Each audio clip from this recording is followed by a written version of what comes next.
ஸ்ட்ரெயிட்டாக வீடியோ கூட போயிடலாம். நம்ம யூஸ் பண்ண போகிற இண்டிகேட்டர், அதாவது ஒரு டூல் இண்டிகேட்டர் எது வேணால் சொல்லலாம். என்னன்னா ஃபிக்ஸ்டு ரேஞ்ச் வால்யூம் ப்ரொஃபைல். இது எனக்கு பேசிக்காக என்ன சொல்ல போகுதுன்னா, இந்த ப்ரைஸ் ரேஞ்சில் எவ்வளோ வால்யூம் ட்ரேட் ஆகிருக்கு, ஓகேங்களா, இதுதான் எனக்கு சொல்ல போகுது. ப்ளூ லைன் வந்து எனக்கு பாயிண்ட் ஆஃப் கண்ட்ரோல்னு சொல்லுவாங்க. மேலே இருக்க ஒயிட் லைன் வந்து ஒரு ரெசிஸ்டன்ஸ், அதாவது வேல்யூ ஏரியா ஹை, கீழே இருக்கிறது வந்து value area low, act as a support. ஓகேங்களா, இவ்வளோ தான் இந்த இண்டிகேட்டரில் இருக்குது. ஓகேங்களா, நீங்கள் பேசிக்காக தெரிஞ்சுக்கோங்க. இப்போ நான் ட்ரேட் பண்ணுறது வந்து mostly supply and demand Jones. ஓகேங்களா, உதாரணத்துக்கு இப்போ நான் சப்ளை ஜோன்ஸ், இப்போ சப்ளை ஜோன்ஸ்லாம் ஐடென்டிஃபை பண்ணுறேன்னா இது ஒரு சப்ளை ஜோன், கொஞ்சம் ஜூம் பண்ணிக்கிறேன்.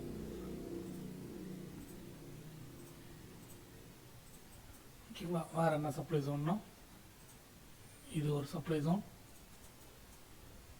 அதே மாதிரி சப்ளை ஜோன், இது ஒரு சப்ளை ஜோன். ஓகேங்களா,